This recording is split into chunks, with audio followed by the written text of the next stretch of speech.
하이 여러분 안녕하세요. 저는 일본을 소개하는 도시가이러입니다. 이 영상에서는 2025년 일본 입국에 관한 최신 정보 30가지를 알려드리겠습니다. 일본 여행을 하기 전에는 준비해야 할 것이 많습니다. 예를 들면 입국 시에 필요한 비자나 입국 관리에 관한 것, 일본 여행에 가지고 와야 할 필수품에 관한 것, 그리고 면세 제도 등 일본 여행을 저렴하게 즐기기 위해서 필요한 정보를 파악하는 것 등입니다. 지금까지 다양한 동영상으로 나눠서 설명했는데 이번에는 이 영상을 하나 보면 모든 것을 망라할 수 있도록 최신 정보를 30개로 정리했습니다. 이 동영상을 보는 것으로 처음 일본에 가는 분도 여러 번 간 적이 있는 분도 틀림없이 일본 여행을 즐길 수 있게 됩니다. 꼭 끝까지 봐주세요. 이제 시작하겠습니다. 일본 입국 전 입국 조건 정보. 첫 번째는 비자 요건의 업데이트입니다. 일본은 현재 약 71개의 국가와 지역에서 온 여행자에게 비자 면제를 제공하고 있습니다. 단, 무비자 체류 기간과 조건 등 구체적인 조건은 국가마다 크게 다릅니다. 주목할 점은 일본은 특정 국가의 비자 면제를 확대하고 있지만 페루나 콜롬비아처럼 비자 취득을 권장하고 있는 국가가 있다는 것입니다. 일본 외무성의 공식 웹사이트에 따르면 이들 국가에서 비자 없이 일본에 입국하는 여행자는 엄격한 입국 심사를 받아 입국 거부로 이어질 가능성이 있습니다. 이는 이들 국가만의 문제가 아니라 입국 요건이 자주 변경되기 때문에 여러분도 최신 정보를 항상 입수하는 것이 중요합니다. 2025년 3월 기준으로 한국인은 비자가 필요하지 않지만 향후 변경될 수 있습니다. 따라서 도항 전에 일본 외무성의 공식 웹사이트에서 확인하는 것을 강력히 추천합니다. 그리고 안심하고 출국 일본 여행 보내시기 바랍니다. 두 번째는 일본 에스터 제도 도입입니다. 앞서 장에서도 설명했듯이 일본 정부는 더 많은 관광객을 유치하기 위해 비자 면제를 확대해 왔습니다. 현재 71개 국가와 지역의 여행자가 비자 없이 일본을 방문할 수 있지만 여기에는 불법 입국이나 안전상의 우려 등의 위험이 수반됩니다. 국경 관리를 강화하기 위해 일본은 미국의 에스터와 유사한 새로운 입국 시스템을 검토하고 있습니다. 이는 여행자가 일본에 도착하기 전에 사전 심사를 위해 개인정보, 숙박정보, 여행 계획을 제출해야 한다는 것을 의미합니다. 목적은 비행기를 타기 전에 잠재적인 위험을 특정하는 것입니다. 이 시스템은 비자 면제 여행자에게 직접적인 영향을 미치지만 나쁜 소식만은 아닙니다. 도입되면 실제로 입국 절차가 신속해지고 입국이 원활해질 수 있습니다. 승인된 여행자는 특히 피크 시간이나 심야 도착이라도 행렬을 피해 더 빨리 입국 심사를 받을 수 있을지도 모릅니다. 당초 일본의 에스터는 2025년에 개발되어 2030년까지 완전히 도입될 예정이었습니다. 그러나 이시바 총리는 최근 인바운드 관광의 급속한 성장에 따라 가능한 한 빨리 도입하겠다고 발표했습니다. 그 때문에 향후 몇 년 이내에 일본에 여행을 계획하고 있는 경우는 트러블을 피하기 위해서 반드시 항상 최신 정보를 입수해주세요. 제 채널에서도 업데이트가 있으면 알려드릴 테니 구독 부탁드립니다. 세 번째는 새로운 일본 비자지입니다. 일본 정부는 원격 워커나 기업가를 유치하기 위해 큰 노력을 시작했습니다. 먼저 2024년 4월에 일본 정부는 새로운 디지털 노마드 비자를 도입했습니다. 이를 통해 원격 워커, 프리랜서, 외국 기업에서 일하는 IT 전문가는 최대 6개월간 일본에 체류할 수 있습니다. 좋은 점은 배우자나 자녀를 데려올 수 있기 때문에 원격 근무를 하면서 일본의 생활을 체험할 수 있다는 것입니다. 많은 디지털 노마드는 이를 계속하면서 일본 전역을 여행할 수 있는 유연성을 마음에 든다는 설문 결과도 있습니다. 이에 더해 정부는 노마드와 지역 기업을 연결하거나 가족을 위한 장기 체류 옵션을 확대하는 등 5개 주요 분야에서 적극적으로 지원을 개선하고 있습니다. 다음으로 2025년 1월부터 일본은 스타트업 비자 프로그램을 전국으로 확대한 것입니다. 이로써 외국인 기업가는 일본 국내 어디서나 보다 쉽게 비즈니스를 시작할 수 있게 되었습니다. 이 프로그램은 최장 2년간 거주권이 부여되기 때문에 기업가는 영주권 요건을 충족하는 시간이 있습니다. 이전과는 달리 일본에 입국하기 전에 사무실을 확보하거나 풀타임 직원을 고용하거나 500만 원을 투자할 필요가 없습니다. 정부는 이것이 특히 딥테크 분야에서의 혁신을 촉진하고 세계의 재능을 끌어들여 지방을 활성화시킬 것으로 기대하고 있습니다. 이러한 변화로 일본은 디지털 전문가나 기업가에게 최고의 목적지가 되고 있습니다. 일본에서 일하고 싶은 분은 지금이 최고의 타이밍입니다.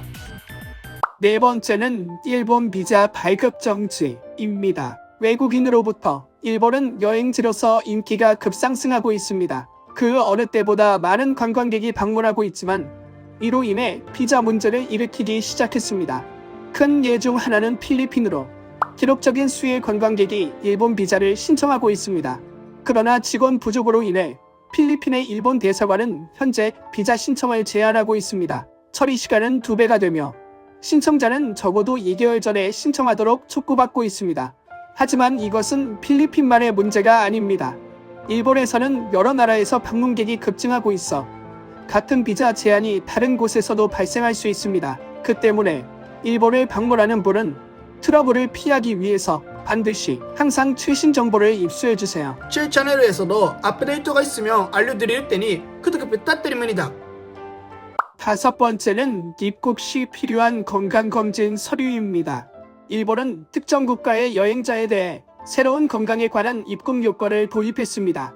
일본에 3개월 이상 체류할 경우 도착 전에 결핵 검사를 받아야 합니다. 이 규칙은 결핵의 만연을 막기 위한 것으로 필리핀, 베트남, 인도네시아, 네팔, 중국, 미얀마 등 특정 국가 여행자에게만 적용됩니다. 이들 국가는 일본에서의 외국인 결핵 환자의 과거 사례를 바탕으로 선택되었습니다. 다만 이들 국가의 여권을 소지하고 있어도 현재 다른 국가에 살고 있는 경우는 이 요건이 적용되지 않습니다. 이러한 입국 전 건강 진단은 일본에만 국한된 것이 아닙니다. 미국, 영국, 캐나다, 호주, 한국 등의 국가에서는 이미 비슷한 정책이 실시되고 있습니다. 따라서 이들 6개국 중 한 곳에서 일본으로 여행하는 경우는 반드시 검사를 받고 필요한 서류를 준비해 주십시오. 그렇게 하지 않으면 입국을 거부당할 수 있습니다. 입국 심사에서 문제를 피하기 위해 최신 정보를 반드시 입수하도록 하세요. 입국 심사 정보. 여섯 번째는 항해간 사전 입국 심사 도입입니다. 일본은 그 어느 때보다 인기가 높아지고 있지만 큰 문제가 하나 있습니다. 입국 심사의 긴 줄입니다. 제 미국인 친구는 입국 심사를 통과하는 것만으로 1시간 이상 기다려야 했습니다. 이 문제를 해결하기 위해 일본은 한국과 대만과 제휴하여 새로운 사전 심사 시스템을 발표했습니다. 이에 따라 여행자는 일본에 도착하기 전에 입국 수속을 완료할 수 있게 되어 입국이 훨씬 신속하고 효율적이게 됩니다. 이 두 나라는 일본에 오는 여행자의 약 40%를 차지하고 있습니다. 입국 절차가 신속해지면 다른 모든 사람들에게 전체적인 대기 시간도 단축됩니다. 대만인 여행자 전용의 운용은 이미 2025년 1월부터 2월에 걸쳐 일본의 복수의 공항에서 실시되어 현재는 일본 전체의 완전 도입을 향해서 준비를 진행시키고 있습니다. 한국에 대해서도 곧 공식 업데이트가 있을 것으로 생각됩니다. 업데이트가 있으면 알려드릴 테니 구독 부탁드립니다. 일곱 번째는 신속한 디지털 입국 제도입니다. 앞의 장에서 설명했듯이 현재 일본은 해외 관광객에게 매우 인기가 있고 공항의 입국 심사는 매우 혼잡합니다. 이러한 혼잡 완화를 위해 나리타 공항에서는 출입국 수속에서 얼굴 인증 기술과 디지털 자격 증명을 활용한 디지털 도항 실험을 개시했습니다. 이 실증 실험은 제휴하는 항공사를 이용하는 여객이 스마트폰의 지갑 앱을 이용해 항공권의 구입 및 각 공항 간의 디지털 여행 수속을 실시해 부드러운 여행 체험을 실현하는 것입니다. 이에 따라 여객이 사전에 스마트폰 지갑 앱에 등록한 데이터를 바탕으로 출발 시 얼굴 인증으로 보안 검색 입국 게이트나 탑승 게이트를 통과할 수 있게 됩니다. 얼마 전 홍콩 캐세이 퍼시픽 항공의 실제 항공편을 이용하여 홍콩 공항과 나리타 공항 간의 실증 실험이 진행되어 무사히 성공했습니다. 향후도 일본에서는 여행 수요의 증가가 전망되기 때문에 이것들을 활용하면 출입국 시에 장시간 줄을 설 필요가 없어져 혼잡 완화가 기대되고 있습니다. 현 시점에서는 구체적인 정식 도입 시기는 발표되지 않았지만 그런 먼 미래라고 예상됩니다. 앞으로도 업데이트가 있으면 알려드릴 테니 구독 부탁드립니다. 여덟 번째는 생체 인증 입국 심사 시스템입니다. 입국 심사의 긴 행렬을 줄이기 위해 일본 정부는 최근 입국 심사장에서 비접촉형의 새로운 지문 인증 시스템을 도입했습니다.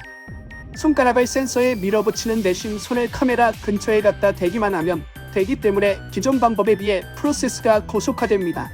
이는 입국 심사가 고속화될 뿐 아니라 지문 인식 오류가 이전 시스템의 5분의 1 이하로 줄어든다는 이점도 있습니다.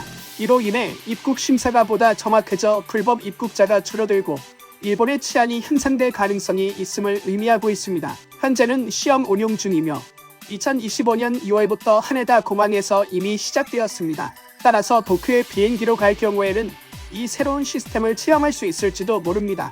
또 그 외에 입국 심사에 관련되는 정보는 이전의 동영상에서 정리해 소개하고 있습니다. 일본 입국료를 원활하게 하기 위해 꼭 확인해주세요. 9번째는 입국 심사의 고속화 프로그램입니다. 입국 심사의 긴 행렬을 줄이기 위해 정부는 특정 외국인 여행자가 긴 줄을 서는 대신 자동화된 입국 심사 게이트를 이용할 수 있는 새로운 구조를 도입을 검토합니다. 사실 이전 동영상에서 일본이 외국인 여행자를 위한 자동화 시스템을 검토하고 있다고 말했습니다.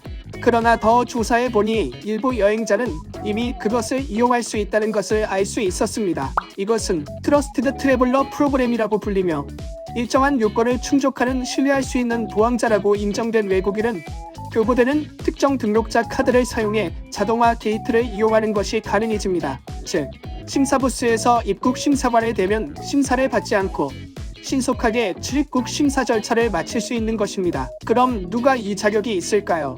현재 글로벌 엔트리 프로그램에 등록된 미국 시민들이 이용할 수 있습니다. 또한 단기 비즈니스 여행자나 일부 관광객도 본인 또는 가족이 플래티넘 이상의 신용카드를 가지고 있는 한 이용할 수 있습니다. 물론 몇 가지 조건이 있습니다. 한국을 비롯한 비자 면제국의 여권, 범죄 경력이 없는 깨끗한 기록, 과거 일본 입국이 거부된 적이 없는 것이 조건입니다. 이러한 조건을 충족하는 경우는 일본 출입국 재료관리청의 웹사이트에서 온라인으로 신청할 수 있습니다. 절차는 매우 간단합니다. 우선 온라인으로 신청서를 제출하겠습니다. 승인된 경우 처음 일본에 입국할 때는 일반적인 입국 심사를 받아야 합니다. 그 후 2차 심사에서는 공항 등에 설치된 지정 등록 장소에 가서 온라인 신청 시에 원본 서류를 제출해 지문 등록 등을 실시해 적당한 인물이라고 판단되었을 경우에 자동화 게이트 이용을 위한 등록을 실시하는 것과 동시에 특정 등록자 카드가 교부됩니다. 이것을 취득하면 일본을 방문할 때마다 자동화 게이트를 사용할 수 있어 입국 심사의 긴 줄을 완전히 건너뛸 수 있습니다. 이것은 획기적인 서비스입니다. 특히 일본에 자주 방문하시는 분이나 장시간의 비행 후에 시간과 에너지를 절약하고 싶은 분에게는 최적입니다. 관심이 있으신 분은 개요란에 신청 링크를 올려두었으니 확인해 주시기 바랍니다. 부디 이것들을 활용해서 쾌적한 일본 여행을 즐겨주세요. 10번째는 비짓 재팬 웹 최신 정보 및 주의점입니다. 비지트 저팬 웹은 일본의 입국 수속이나 세관 제도에 관한 정보를 사전 등록하는 것으로 이러한 수속을 현지에서 단축해 실시할 수 있는 웹 서비스입니다. 실은 비지트 저팬 웹에 관해서 가짜 웹사이트나 앱이 나돌고 있는 것도 있어 저에게 문의가 매우 많기 때문에 이번에 다시 취재합니다. 문의 내용은 크게 두 가지가 있습니다. 첫 번째는 코로나 사태가 진정된 지금도 일본 입국 시에 비지트 저팬 웹의 이용은 필요한가? 그렇다고 합니다. 결론적으로는 필요합니다. 이는 입국 수속을 간편하게 하는 서비스를 위해 코로나 사태 때 필요했던 일본 입국 시 코로나 백신 접종을 증명하는 앱과는 별개이기 때문입니다. 두 번째는 가짜가 나돌고 있는데 이용해야 하는가? 그렇다고 합니다. 확실히 이에 대해서는 매우 주의가 필요하고 실제로 가짜 앱이나 사이트에서 신고할 때 신용카드를 요구받아 돈을 인출한 피해가 많이 발생하고 있습니다. 이에 따라 일본 정부가 경고를 발신하고 있는 것도 사실입니다. 우선 대전제로 이 서비스는 웹사이트이기 때문에 앱은 없습니다. 그렇기 때문에 실수로 앱을 다운받으신 분들은 그것은 가짜이기 때문에 바로 삭제하도록 하세요. 또한 이것이 공식 웹사이트의 URL입니다. 최근 일본 정부는 가짜 사이트에 대항하기 위해 URL을 변경했으므로 올바른 URL을 사용하고 있음을 재확인하십시오. 비지트 저팬 웹의 이용은 필수는 아니지만 적극 추천합니다. 이것을 사용하지 않으면 종이 세관 신고서에 기입하고 딩줄을 서야 하기 때문입니다. 사용하는 경우 세관에서 생성된 QR코드를 제시해야 합니다. 공항 와이파이가 느릴 경우를 대비해 코드 스크린샷을 찍어두는 것이 좋습니다. 이 서비스를 이용해서 일본을 쾌적하게 여행합시다. 일본 입국 전 알아야 할 정보 11번째는 혼잡을 피하는 방법입니다. 일본 여행에 큰 부정적인 영향을 피하는 중요한 힌트를 전해드리겠습니다. 그것은 일본인의 장기 휴가를 피하는 것입니다. 구체적으로는 4월 하순부터 5월 상순의 골든 위크, 8월 중순의 여름 휴가, 그리고 연말 연시 등입니다. 많은 일본인은 회사원이고 이러한 휴가 때는 쉬게 됩니다. 따라서 이러한 기간은 여행 경비가 급등하고 관광지가 혼잡하게 됩니다. 모든 것이 활기찬 것처럼 보이지만 혼잡으로 인해 기대하는 경험이 방해받을 가능성이 더 높습니다. 그래서 방문을 계획하고 있는 여러분은 가능하면 이 기간들을 피해주세요. 이전 동영상에서 일본 여행을 추천하는 시기와 그렇지 않은 시기를 설명했습니다. 아직 못 보신 분들은 일본 여행을 줄이기 위해 꼭 보세요. 12번째는 도착 시간의 유주앱입니다. 일본에 도착할 때 고려해야 할 중요한 요소인 하나는 도착 시간입니다. 일본에서는 전철이나 버스 등의 대중교통은 심야나 이른 아침 사이에는 운행을 중단하므로 주의가 필요합니다. 즉, 심야 또는 이른 아침에 도착하면 시내나 호텔에 가기 위한 대중교통을 이용할 수 없을 가능성이 있습니다. 따라서 이동의 택시를 이용해야 합니다. 일본의 택시 요금은 국내 물가를 생각하면 비교적 비쌉니다. 예를 들어 도심에서 약 70km 떨어진 도쿄의 나리타 공항과 같은 주요 공항을 이용했을 때 해당됩니다. 공항에서 도쿄 중심부까지 택시를 이용하면 약 25,000엔의 요금이 부과됩니다. 이러한 비싼 택시 요금을 피하기 위해 심야에 도착하는 경우에는 가까운 공항 호텔에 숙박하는 것을 검토하는 것이 좋습니다. 택시 요금보다 저렴할 뿐만 아니라 쾌적한 호텔도 있습니다. 또는 저렴한 가격의 캡슐 호텔을 찾아 독특한 체험을 해보는 것도 좋을 것입니다. 또 다른 전략은 심야 도착편을 피하는 것입니다. 그렇게 함으로써 교통수단이나 숙박시설의 문제에 직면할 가능성을 줄일 수 있습니다. 도착 시간을 신중하게 계획함으로써 돈과 수고를 모두 절약할 수 있습니다. 그리고 일본에서의 여행을 원활하게 시작할 수 있다는 것을 기억해 주세요. 13번째는 호텔 사전 예약입니다. 공항 도착 수속을 완료하면 최우선 사항 중 하나는 숙박시설로 향하는 것입니다. 단, 주의해야 할 주의점이 있습니다. 이전 비디오에서 설명했듯이 일본은 현재 오버투어리즘이라는 과제에 몰두하고 있습니다. 또한 일본은 호텔 직원도 포함하여 인력 부족에 빠져 있습니다. 이것이 여행자에게 의미하는 것은 숙박시설에 대한 수요가 공급을 웃도는 경우가 많다는 것입니다. 결과, 사전에 호텔 예약을 해두지 않으면 일본에 도착했을 때 묵을 장소가 없을 가능성이 있습니다. 비록 공실을 찾았다고 해도 인기 있는 호텔이나 입지가 좋은 호텔이 만실이 되어 선택사항이 한정되어 버리는 일도 드물지 않습니다. 이러한 번거로움을 피하기 위해 적어도 7일 처음 며칠 동안은 일본으로 출발하기 전에 숙박시설을 예약하는 것을 강력히 추천합니다. 호텔을 예약할 때는 익스피디아 또는 부킹닷컴을 추천합니다. 저는 지금까지 세계 75개국을 여행해왔습니다. 여행 중 나는 이것들 2개의 플랫폼을 활용해왔습니다. 이것은 일본에서도 마찬가지로 이 2개의 플랫폼을 활용하는 것으로 원활한 여행 체험을 실현합니다. 익스피디아를 선택한 경우 설명 상자에 표시되는 링크를 사용하면 추가 비용 없이 소액의 수수료로 내 채널을 지원할 수 있습니다. 당신의 지원은 앞으로 더 많은 콘텐츠를 만드는 데 기여합니다. 예약의 익스피디아 활용을 고려하고 계신 분들은 많은 도움 부탁드립니다. 14번째는 신칸센 사전 예약입니다.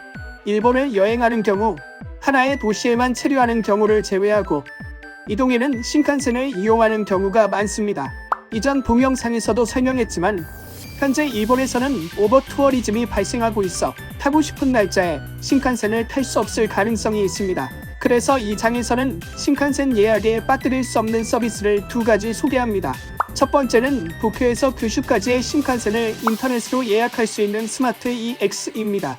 이 서비스는 도쿄, 오사카, 교토, 히로시마 등의 인기 목적지를 커버하고 있습니다.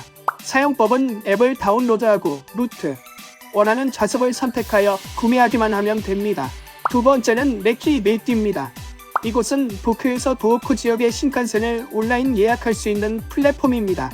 도쿄에서 북쪽 방면으로 간다면 이 서비스를 추천합니다.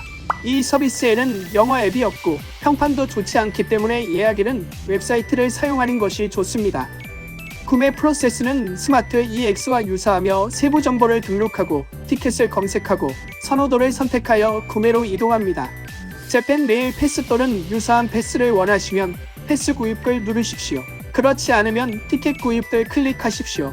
이 두 앱은 대상 지역이 다르므로 목적지에 따라 선택하는 것이 중요합니다. 여행지에만은 적절한 신칸센을 예약하고 즐거운 일본 여행을 보내시기 바랍니다.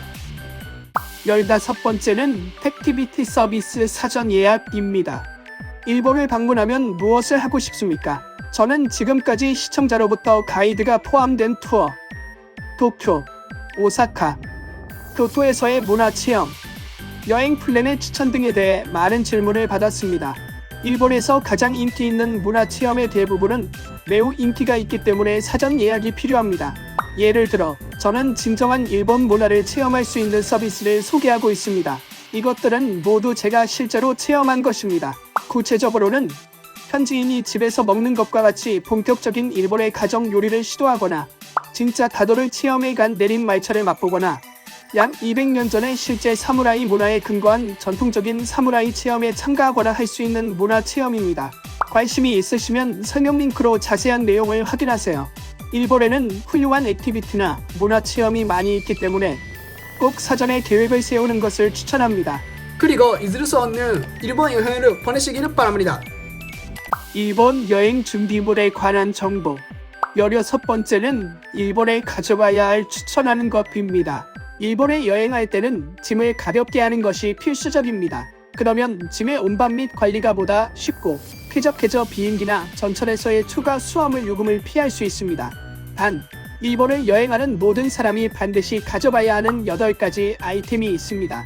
그래서 이 차에서는 그것들에 대해 하나씩 이유와 함께 설명하겠습니다. 첫 번째는 의복이에요.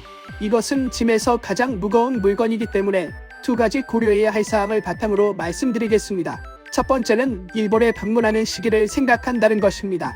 일본에는 사계절이 제대로 있고 계절마다 기온, 날씨가 다릅니다. 여름은 너무 더워서 티셔츠랑 반바지 괜찮아요. 봄과 가을은 날에 따라 춥기 때문에 티셔츠 위에 걸칠 수 있는 재킷이나 긴 바지를 가져와야 합니다. 그리고 겨울은 매우 춥기 때문에 코트나 머플러, 장갑을 가지고 와야 합니다. 두 번째는 당신이 방문할 지역을 생각한다는 것입니다. 일본은 세로로 긴 나라로 지역에 따라 기온이 다릅니다. 특히 북쪽 지역의 홋카이도는 춥고 남쪽 지역의 오키나와는 따뜻합니다. 따라서 당신이 방문하는 지역에 따라 기후는 변화하기 때문에 반드시 사전에 확인해 하십시오. 두 번째는 보조 배터리입니다. 일본 여행 중에는 당신은 평소보다 스마트폰을 사용하는 빈도가 많아집니다. 예를 들어 위치를 파악하기 위해 지도 앱을 사용하거나 일본인과 커뮤니케이션을 하기 위해 번역 앱을 사용하거나 일본 여행 사진을 소셜미디어에 게시하거나 많은 것을 스마트폰으로 합니다. 이로 인해 스마트폰의 배터리 소비가 평소보다 빨라집니다. 일본에서는 무료로 사용할 수 있는 휴대폰 충전기를 거리에서 찾는 것은 어렵습니다. 따라서 쾌적하게 일본 여행을 하기 위해 반드시 보조 배터리를 가져와 주시기 바랍니다. 세 번째는 콘센트 플러그입니다. 나라마다 콘센트의 모양은 다릅니다. 일본의 형상은 A 타입으로 미국이나 대만과 같습니다. 한국의 형태와는 다른 주의가 필요합니다. 그러나 잊어버린 경우에도 일본의 가전 양판점에 가면 구입할 수 있기 때문에 당황하지 마십시오. 또한 일본의 전압 크기는 100V이므로 전자기기에 따라 일본에서 이용하는 경우 변압기가 필요합니다. 하지만 좋은 정보가 있습니다. 아이폰이나 맥북 등 하드웨어 사용이 전 세계 겉도인 것은 필요 없습니다. 네 번째는 접이식 우산입니다. 이전 동영상에서 일본의 우기에 대해 설명했지만 그 이외의 계절에서도 일본에서는 자주 비가 내립니다. 그리고 일본에서의 비는 동남아시아의 스콜과는 달리 하루 종일 내리는 경우가 많습니다. 따라서 우산이 없으면 하루 종일 외출할 수 없게 되므로 반드시 준비하시기 바랍니다. 또한 미국이나 유럽권과는 달리 비가 오면 일본인은 바로 우산을 사용하는 문화가 있기 때문에 일본인 중에는 접이식 우산을 항상 가방에 넣고 다니는 사람도 많습니다. 만약 가지고 있지 않는 사람은 일본의 편의점이나 백화점에서도 살 수 있기 때문에 안심하십시오. 다섯 번째는 현금입니다. 일본은 현금 없는 문화가 진행되고 있습니다만 아직도 일부 가게에서는 현금만 대응하고 있습니다. 따라서 일본 여행 중에는 몇 가지 현금을 항상 준비해 둘 필요가 있습니다. 그러나 환전소가 공항이나 시내에 많이 있기 때문에 일본의 현금은 비교적 쉽게 구할 수 있습니다. 만약 당신이 신용카드 현금 인출을 원할 경우에도 ATM은 일본 어디에나 있기 때문에 안심하십시오.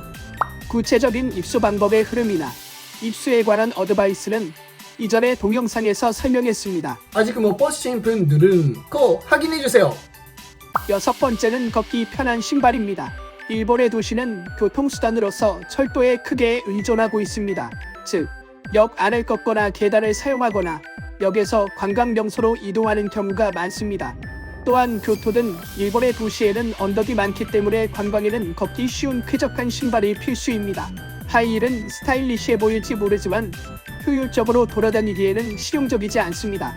실례로서 제가 자동차 사회에 미국에 살고 있던 무렵은 일일의 걸음수는 약 3,000보였지만 일본에서는 표준적인 관광 여행이라도 매일 2만에서 3만 보입니다.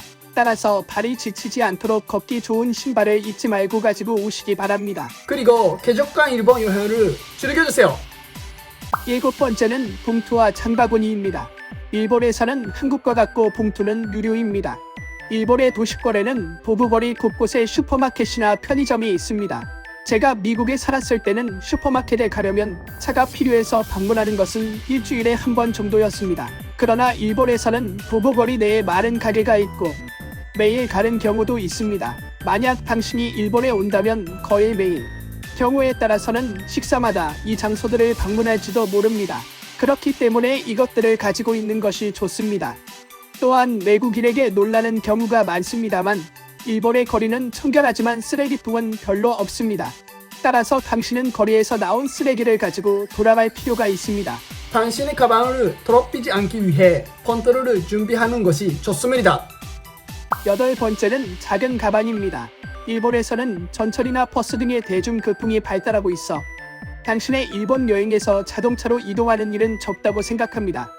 그렇기 때문에 당신은 짐을 항상 가지고 이동할 필요가 있습니다. 또한 이전 동영상에서 설명했듯이 일본의 통근시간 전철은 매우 혼잡합니다. 만약 큰 짐을 가지고 있는 경우는 다른 분에게 폐가 될 뿐만 아니라 경우에 따라서는 탈 수 없을 가능성도 있습니다. 그래서 일본 여행 중에 외출할 때는 가벼운 차림인 것을 추천합니다. 그러니 작은 가방을 잊지 말고 가져와 주세요. 17번째는 일본에 특별히 가지고 갈 필요가 없는 것입니다.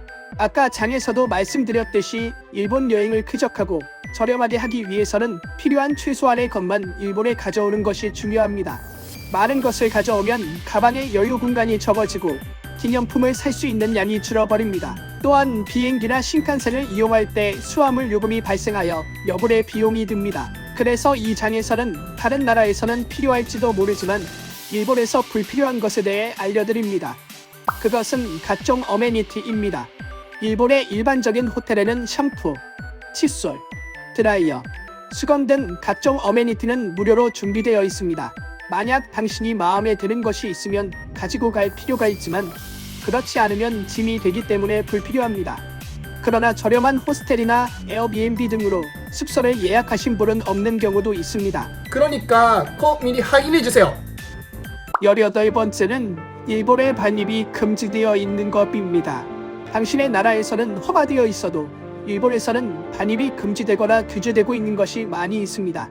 이 경우 입국 시 세관에서 회수되거나 경우에 따라서는 처벌될 가능성이 있습니다.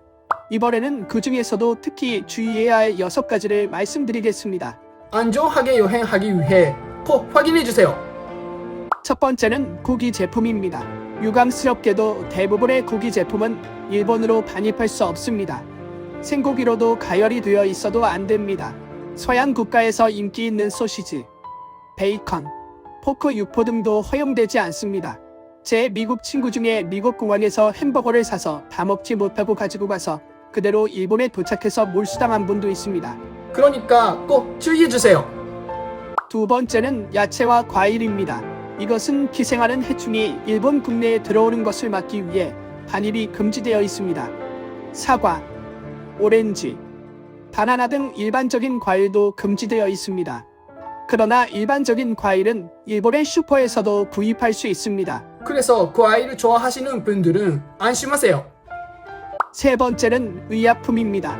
저는 미국에 살 때 약국에서 살 수 있는 진통제의 많은 종류에 놀랐습니다. 그러나 진통제는 미국에서 처방약이라도 일본 입국 시에는 규제 대상이 될 가능성이 있습니다. 저는 미국에서 약을 구입했지만 일본에서는 승인되지 않은 것을 알고 일본에 반입하지 않은 경험이 있습니다. 또한 기호용 약물, 각성제, 마약 등 오락 목적의 약을 반입하는 것은 엄격히 금지되어 있어 큰 벌칙을 부과할 가능성이 있으므로 충분히 주의해 주십시오. 궁금하신 분은 여행 전에 일본 정부의 공식 웹사이트를 확인하는 것을 추천합니다. 네 번째는 명품의 가짜입니다. 일본에서는 명품의 가짜는 지적재산 침해 물품으로 여겨져 반입이 금지되어 있습니다. 또한 일본 시장에서 판매한 경우는 사기죄로 불법 행위가 됩니다. 그러니까 꼭 주의하세요. 다섯 번째는 규정량을 초과한 술이나 담배입니다. 규정량이라면 반입할 수 있습니다만 그것을 초과했을 경우는 고액의 과세가 발생하거나 경우에 따라서는 몰수될 수도 있습니다. 그렇기 때문에 반드시 사전에 규정량을 확인해야 합니다. 또한 일본에서는 전 세계의 술을 구입할 수 있기 때문에 술을 좋아하는 분도 안심하십시오. 물론 한국 소주나 막걸리도 빠르고 있어서 인기가 많아요. 여섯 번째는 특정 동물의 가죽 제품입니다. 일본은 국제적인 규칙인 워싱턴 조약에 따라 지구상에서 멸종에 처한 동식물을 보호하기 위해 일부 동물의 가죽 제품을 떨어뜨릴 수 없습니다. 구체적으로는 호랑이와 표범, 악어와 도마뱀 등의 가죽을 사용한 모피와 가죽 제품들입니다. 이것들은 반입뿐만 아니라 소지 자체가 큰 범죄로 추궁당할 가능성도 있으므로 절대로 일본에는 가져오지 마십시오. 일본 입국 후 일본 여행의 필수품 19번째는 내비게이션 앱의 꿀팁입니다. 일본에서는 재팬 트래블이나 야후, 맵 등의 내비게이션 앱을 이용할 수 있습니다. 단, 올인원 솔루션인 구글 맵을 사용하는 것을 강력히 추천합니다. 일본의 도시 지역에서도 시골에서도 잘 기능합니다. 구글 맵을 사용하면 전철, 버스, 기타 대중교통을 이용하는 경우에도 루트 계획이 간단해집니다. 목적지를 입력하는 것만으로 구글 맵이 최적의 경로를 표시합니다. GPS로 특정된 현재 위치를 기점으로 한 도보 및 대중교통 경로가 커버됩니다.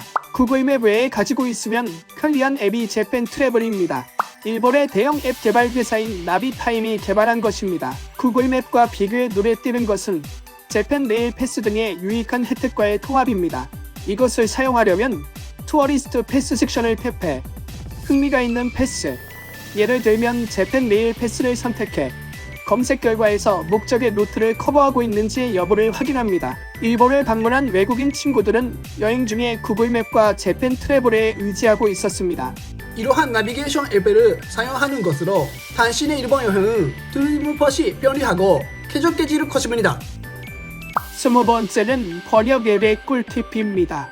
일본에서는 많은 일본인들이 유창하게 영어를 할 수 없다는 것을 알고 있을지 모르지만 여행자들에게 도전이 될 수 있습니다. 그래서 번역 앱이 유용합니다. 구글 번역, 팝하고, 디벨 등 여러 가지 중에서 선택할 수 있습니다. 그러나 내 개인적인 추천은 구글 번역입니다. 나는 75개국을 여행할 기회가 있었지만 구글 번역이 신뢰할 수 있는 파트너임을 입증했습니다.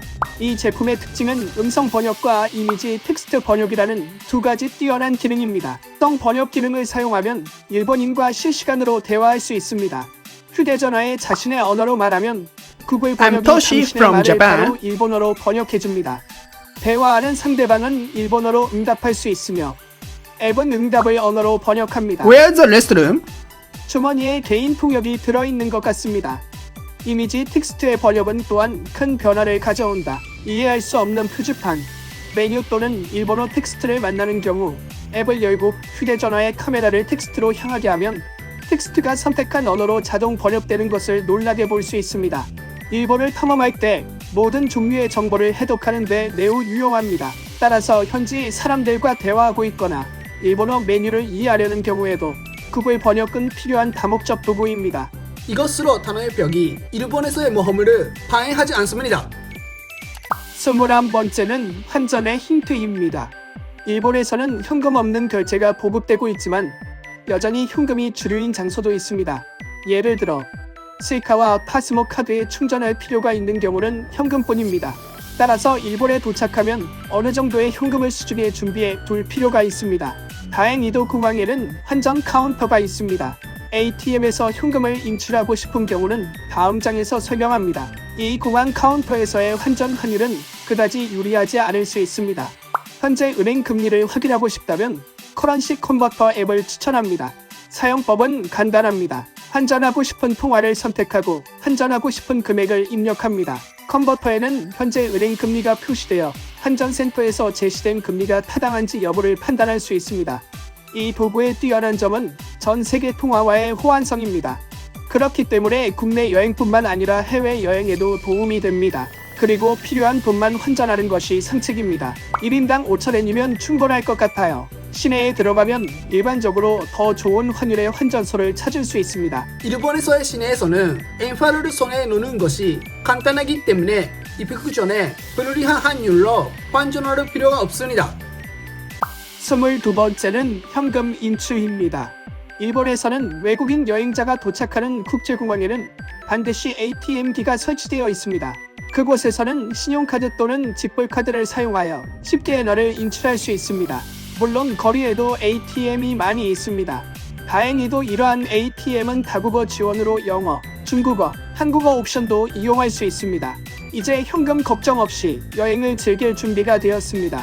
일본에서는 현금 필요한 장소가 몇 군데 있다는 것을 잊지 마세요. 23번째는 와이파이 라우터와 심카드입니다. 일본을 여행할 때는 신뢰할 수 있는 인터넷에 접속하는 것이 필수적입니다. 당신에게는 와이파이 라우터와 심카드 두 가지 옵션이 있으며 둘 다 일본 공항에서 쉽게 구할 수 있습니다. 예약은 필요 없습니다. 또한 공항에 따라서는 자동 판매기로 구입할 수 있는 곳도 있습니다. 자, 어느 쪽 선택지가 당신에게 더 좋을까요? 이것은 당신의 여행 스타일에 크게 의존합니다.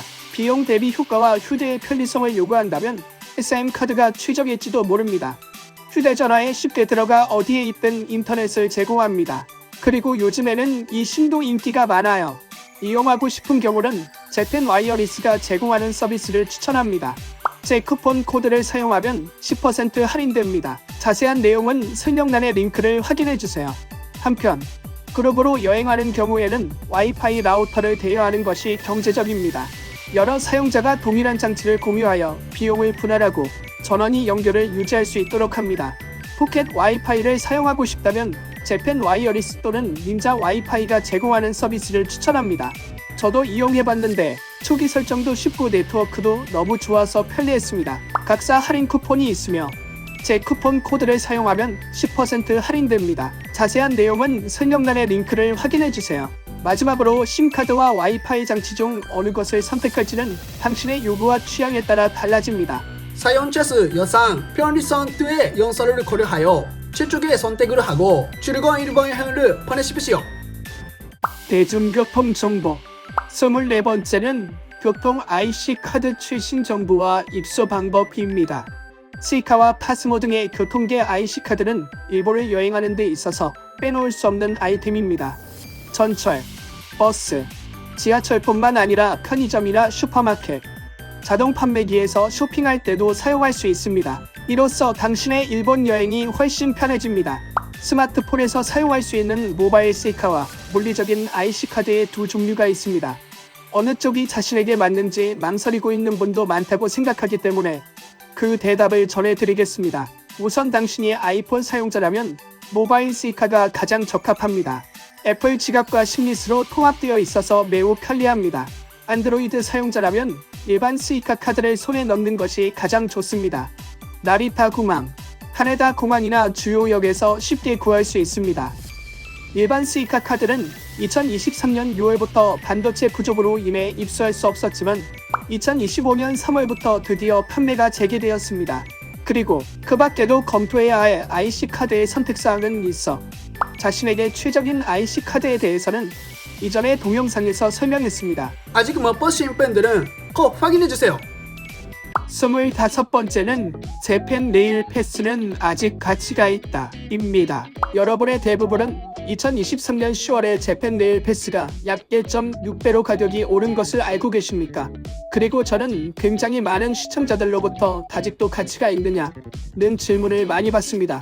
결론적으로는 도쿄, 교토, 오사카, 히로시마를 포함한 골든 루트를 여행하는 경우는 필요 없습니다. 그러나 규슈나 도호쿠에 갈 경우는 검토하는 것이 좋습니다. 실제 비용을 제시하고 설명해 볼게요. 14일간의 재팬 레일 패스는 8만엔입니다. 도쿄에서 교토, 교토에서 오사카, 오사카에서 히로시마, 그리고 도쿄로 돌아오는 골든 루트의 일반 티켓을 구입하면 약 43,000엔으로 재팬 레일 패스의 거의 반액입니다. 로컬선도 타는데 만엔을 추가한다고 해도 총 비용은 약 53,000엔에 불과합니다.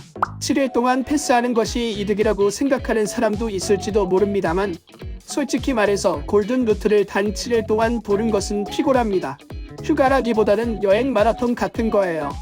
따라서 골든 루트를 따라 여행한다면 패스는 필요 없습니다. 단, 그 이상의 지역을 여행하는 경우는 여행 일정에 따라서는 가치가 있다고 생각합니다. 중요한 것은 자신의 여행 스타일에 가장 맞는 것을 선택하는 것입니다. 그리고 가바지로 일본 여행을 즐겨주세요.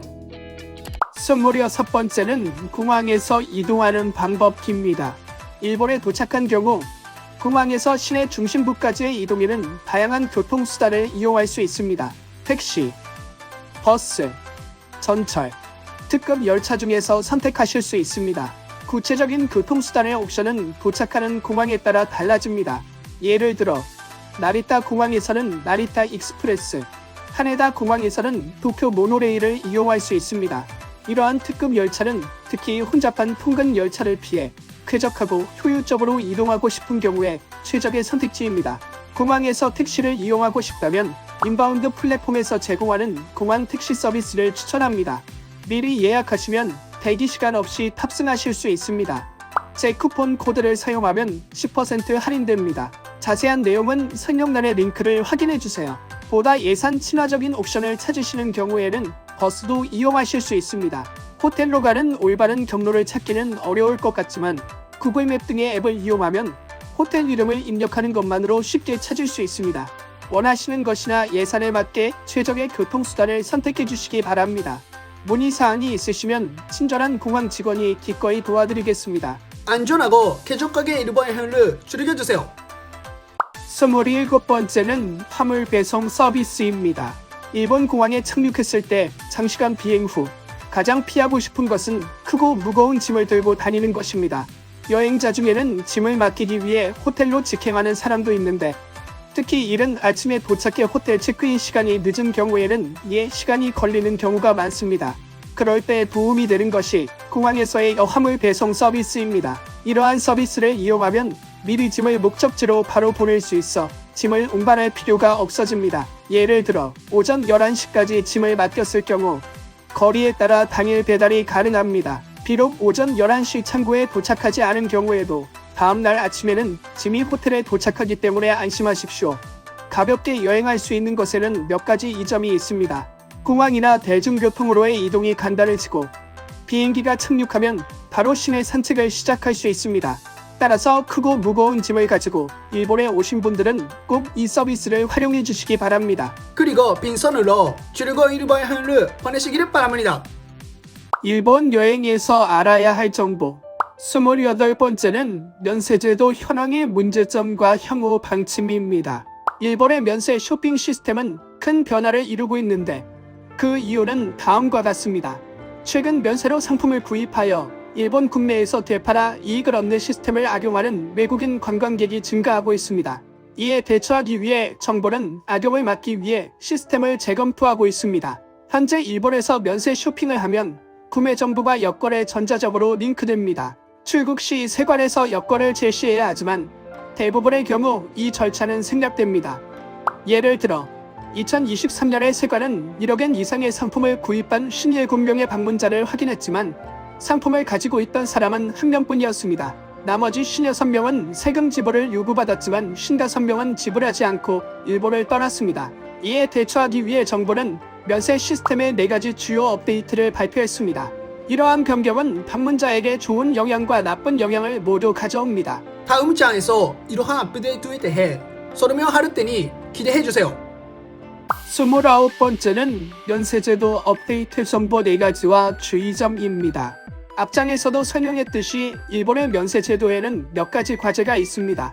이 장에서는 이러한 과제를 해결하기 위해서 일본 정부가 최근 발표한 해결책, 외국인 관광객의 영향, 그리고 관광객의 면세 제도의 이용 확대를 목표로 한 최신의 4개의 업데이트에 대해 설명합니다. 첫 번째는 면세 제도는 리펀드 방식으로 변경되는 것입니다. 지금까지는 구입 시에 소비세를 지불할 필요가 없었지만 앞으로는 구입 시에는 소비세를 지불하고 출국 시에 소비세를 환불받는 시스템이 되었습니다.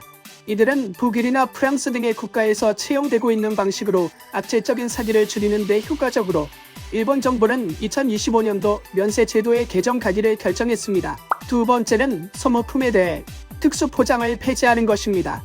이를 통해 판매점의 작업은 간소화되고 면세로 상품을 구입할 때 장시간의 대기 시간이 해소됩니다. 세 번째는 면세 적용 상품의 50만엔 상한액을 철폐하는 것입니다.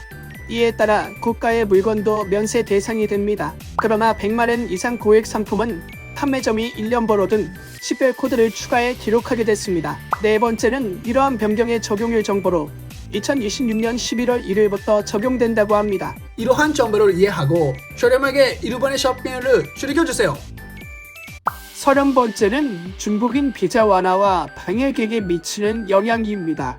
앞으로 몇 달 동안 일본에는 더 많은 중국인 관광객이 방문할 것으로 생각됩니다. 그리고 이것은 중국인만의 문제가 아니라 모든 여행자에게 영향을 미칩니다.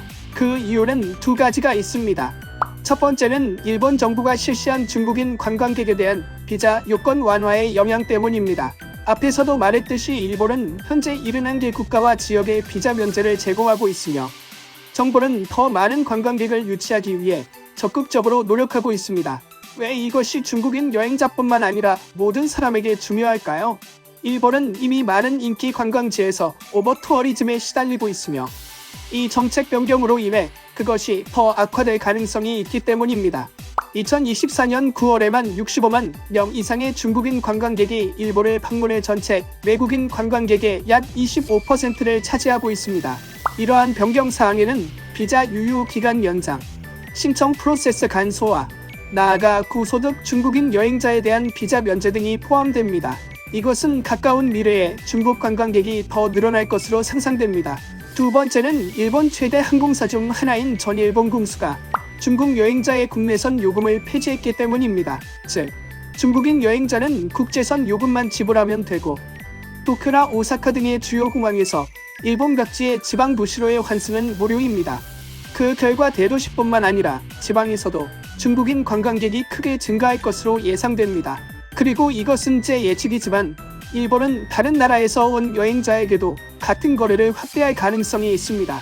그것은 일본 정부는 2030년까지 방일 관광객을 3,600만 명에서 6천만 명으로 늘린다는 야심적인 목표를 내걸고 있기 때문입니다. 그래서 당신의 나라에 대해서도 비자 완화나 국내선 요금 폐지 등의 훌륭한 소식이 있을지도 모릅니다. 앞으로도 업데이트가 있으면 알려드릴 테니 구독 부탁드립니다. 이번 영상은 어땠나요? 댓글로 여러분의 생각으로 공유해주세요. 저의 채널을 구독하고 좋아요 버튼을 눌러주세요. 다음 영상에서 또 만나요. 안녕.